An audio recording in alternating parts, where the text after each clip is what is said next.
السلام عليكم ورحمة الله وبركاته. مرحبا أهلا وسهلا، أرحب بكم جميعا. د عربي زده کړې آنلاین مرکز 11 درس ته ښه راغلاست. درس پیلونه مخکې هیله کوم چې درسونه لایک او کومنټ حتما کوئ. فیسبوک کې تصویري درسونه او ویډیوګانې هغه ګروپونو کې شیر کوئ. اللهم صل وسلم وبارك على سيدنا محمد وعلى آله وأصحابه أجمعين. ربي زدني علما. پاڼه نهاتیاومه پاڼه شروع کوو. 11 درس دی. بسم الله الرحمن الرحيم. الدرس الأول أقرأ بصوت عال. أقرأ بصوت عال وبالور أوازي الولم. أول بيوم أخي سعد يركب قطارا من مدينة الظهران، يغادر القطار في 12 ظهرا في 12 ظهرا، ويصل إلى مدينة الرياض 4 عصرا. يستقبله أخي كمال في محطة القطار. ما فهمتش بقوله. أخي سعد يركب قطارا من مدينة الظهران. وورور می سعد چې دی يركب کینی با قطارا پر ریلګاډي کې من مدينة الظهران د زهران د خار څخه. يركب کینی با من مدينة الزهران د چیرته بکینی ریلګاډي کې بکینی من مدينة الزهران د زهران د خار څخه. يغادر القطار غادر يغادر یعنی يترك پریګدي القطار في 12 ظهرا. و ریلګاډي چې د خپل ځای پریدي په څو بجو باندې 12 بجو باندې غرمه. يغادر یعنی پریدي زی دی ځای نه زی دا ریلګاډي. ويصل إلى مدينة الرياض ويصل أو رسيجي إلى مدينة الرياض رياض خارتا 4 عصرا سلور بجي مازيگر 4 سلور بجي عصرا مازيگر. يستقبله مخامخكي ورسرا استقبالي كوي أخي كمال ورور في محطة القطار در ریلګاډي په سټیشن کې. دلته ویلي دا په تاسو باندې ده او کومنټ کې حتما لیکئ. احول اخي الى سعد ودا الى دا احول اخي سعد الى وګرځو دا اخي سعد چې دلته پاس ده الى انا وصديقي طلال. و دې په ځای ذیم وصديقي طلال او طلال مابین کې دغه خط چې لیکلی د دې مابین کې ویل کی. وقطارا الى حافله او دا ریلګاډي چې دا په ملي بس باندې تبدیل کوي. تاسو چې وکړئ دوه خطه دغه سی ولیکئ. د سعد په ځای ځان یاد کړئ، انا و صدیقي طلال یاد کړئ او د قطار په ځای چې یاد کړئ حافله او دا کومنټ کې ولیکئ. دوه خطه همدغه سی صرف نمونه ورته بدل کړئ او دا دلته ولیکئ. دغه هغه ده بس. استخرج من النص الكلمات التي تحتوي الأحرف الآتية ثم أنطقها. واستخرج راباسا من النص د النص نه پاس کوم نص چې لیکل شوی الكلمات التي تحتوي الأحرف هغه کلمې چې د لاندې حروف هغه کې شامل وي. ثا دلته پیدا کوي کوم شته 12 بل شته ثا نه بل ظا باندې وګورئ. ظهران کلمه ده ظا دلته لیکو. نو دغه سي دا نورې کلمې تاسو پیدا کړئ دلته ولیکئ بس بل څه نشته. تمرینات ما ویلي دا اکثره پتا شو ده. ساعت ترازو عربي کې ساعت ډیر مهمه ده چې ډیر خلک په غلطيږي. الدرس الرابع سلورم درس. استمع واعيد. الساعة الواحدة يو بجة. الساعة الثانية دو بجي. الساعة الثانية. الساعة الثالثة دري بجي. الساعة الثالثة دري بجي. الساعة الرابعة سلور بجي. الساعة الرابعة سلور بجي. الساعة الخامسة بنز بجي. الساعة السادسة شبك بجي. الساعة السادسة. الساعة السابعة وبجي. الساعة السابعة وبجي. الساعة الثامنة أتبجي. الساعة الثامنة أتبجي. الساعة التاسعة نهبجي. الساعة التاسعة نهبجي. الساعة العاشرة لسبجي. الساعة العاشرة. الساعة 11 الساعة 11 يولس بجي. الساعة 12 الساعة 12 دولس بجي. اوس لاندې راځي اکتب الساعة امام الرقم ولیکم ساعت مخامخ د اریک رقم باندې یو لیکلی چې راځي الساعة چې راځي الواحدة تاسو ګورئ الساعة الواحدة الساعة الثانية الساعة الثالثة الساعة الرابعة الساعة الخامسة دلته چې راځي الساعة السادسة الساعة السابعة تر آخره پورې پاسې دلته لیکلي 12 پورې اوس دلته راځي اقرأ والاحظ د دې مابین کې ملاحظه کوم اقرأ ولولم وخمس دقائق وعشر دقائق والربع والثلث والنصف إلا خمسا إلا عشرا إلا ربعا إلا ثلثا إلا خمسا والنصف وخمس دقائق دا دغلطه درته معلومیږي په دې جدول کې ښه پوهیږئ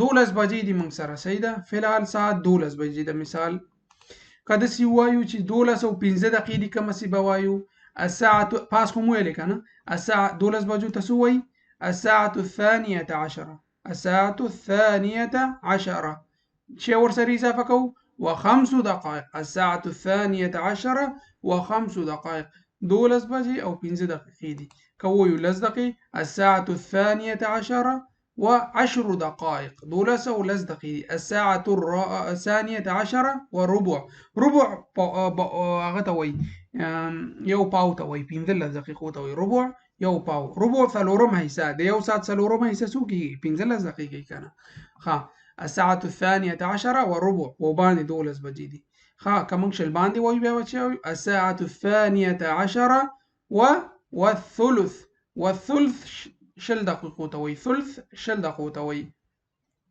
د یو ساعت درېمه حصہ څو کیږي شل دقیقې کنه شل شپېته دقیقې ثلث درېمه حصہ نو الساعة الثانية عشرة والثلث 12 او شل دقیقې دي پنځه دقیقو ته چې الساعة الثانية عشرة والنصف إلا خمسا پنځه یعنی دا لږ دغلته سختي راوستې ده دلته باید دا 25 اسم راځي و دی لږ یعنی دا داسې راځي مثلا 12 او 10 دقیقې 12 او 15 دقیقې کم 12 وای 15 دقیقې کم 12 نیمه بجې دي داسې معنا ورکوي ونصف إلا خمسا او دغه داسې صحیح ده الساعة الثانية عشرة والنصف إلا خمسا پنځه کم 12 نیمه بجې دي داسې موږ پښتو کې وایو الساعة الثانية عشرة والنصف إلا خمسا داسې ښه راځي ما پام نه و پنځه کم 12 نیمه بجې دي پنځه کم 12 نیمه یعنی 15 دقیقې تیرې دي او چې 12 نیمه بیا چې وایي الساعة الثانية عشرة والنصف بل چې پکې نه وایو 30 دقیقه موږ نه وایو والنصف مکمل دي چې 12 نیمه بجې وي اوس چې دینه د خوا وړي بیا چې وایو الساعة الثانية عشرة تماما چې فکس 12 بجې وي تماما وایو الساعة الثانية عشرة تماما اوس موږ وایو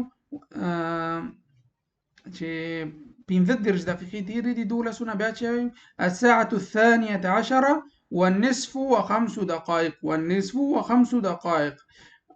15 دقیقې تیرې دي پوه شوي د 15 چې واوړي بیا واو نه راځي بیا اله راځي اله الساعة الثانية عشرة إلا ثلثا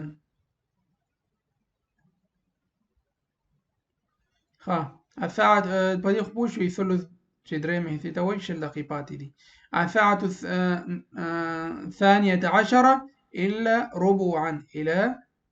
ربعا ثودي فوكم دولس الساعة الثانية عشرة إلا عشرا الساعة الثانية عشرة إلا عشرا لسكم دولس دي الساعة الثانية عشرة إلا خمسا پنځه کم 12 بجې دي نو تاسو هم د ثانیه عشره په ځای الساعة الواحده وایي او دا ورسره استعمال کړئ او چې ورته پاتې دا ورسره استعمال کړئ ټول همدغسې هغه کوي دا ویډیو که اوس هم یاد شوی نه وي دا ویډیو بیا تکرار وګورئ خپل هم ساعت یادېږي اوس بیا راځو اقرأ الساعة ساعت لولم الساعة التاسعة والنصف، الساعة التاسعة والنصف، نهه نیمې بجې دي. ګوره تاسع نهه په شپږو ولاړ له چې کېږي 10 دقیقې تېرې دي. الساعة التاسعة والنصف، نهه نیمې بجې دي. بیا څو بجې دي؟ الساعة الرابعة تماما، وڅلور بجې فکس دي، تماما فکس څلور بجې دي، موږ پښتو کې وایو الساعة الرابعة تماما فکس څلور بجې دي. أقرأ لولم صباحا ظهرا عصرا مساء ليلا منتصف الليل. الساعة السابعة صباحا وبجې د سحر. الساعة الثانية عشرة ظهرا دولس بجې د غرمې. الساعة الرابعة عصرا څلور بجې مازدیګر. الساعة السادسة مساء شپږ بجې ماښام. الساعة العاشرة ليلا لس بجې د ماسخوتن. الساعة الثانية عشرة منتصف الليل و دولس بجې چې دي دا نیمه شپه ده، دولس بجې د نیمې شپې. ښه دغه چې دلته وویلې دا لاندې درته ویل أرتب أوقات اليوم الآتية مبتدئا بالفجر وأكتب مقابل كل وقت الساعة المناسبة كما في المثال. و ترتیب کوم دا ټول وختونه چې دلته درکړي ګډوډ وختونه درکړي دا به ترتیب سره ولیکئ او ترتیب سره به چې هر وخت د څو بجو نه شروع کیږي تاسو به دلته ولیکئ. لیل څو بجو نه شروع کیږي تاسو به ولیکئ. دلته ویلي کنه لیل ولیکه الساعة څو الساعة ولیکئ او لیل هغه نو دغه ویلي تمرین دا په تاسو.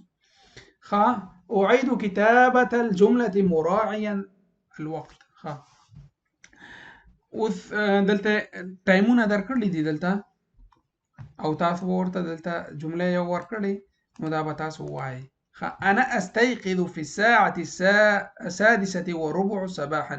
وإذا راپاسېږم خوب نه راجګېږم في السادسة وربع څو بجې په باندې شپږ بجې په باندې شپږ بجې د سحر. ګوره په باندې شپږ ته څه وایي في السادسة وربع في السادسة وربع صباحا د سحر په باندې شپږ بجې. ښه دا انا او انت ته څنګه راځي؟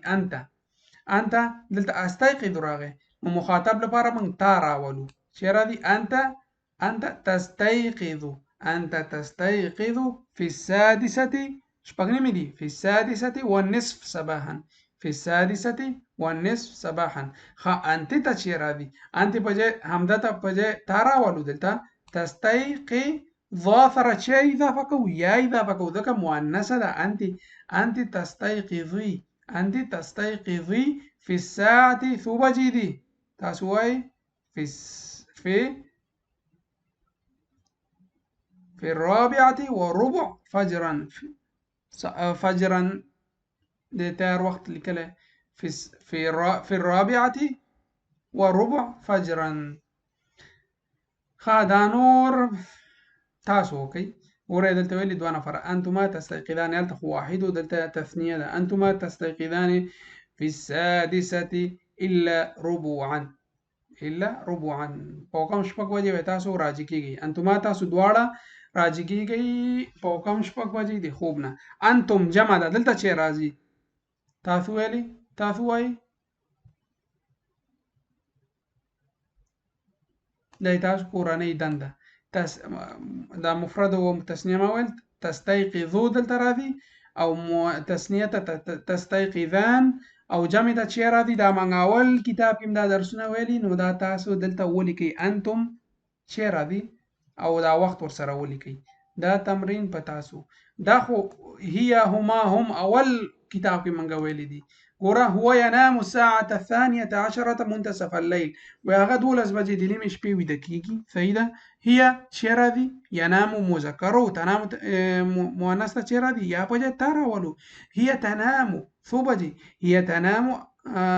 هي تنام الساعة هلته پاس ویلي ډایرکټ الساعة یې ذکر نه کړ خو ساعة که تاسو ورسره وایئ هي تنام الساعة التاسعة والنصف الساعة التاسعة والنصف ليلا. هي تنام الساعة التاسعة والنصف ليلا.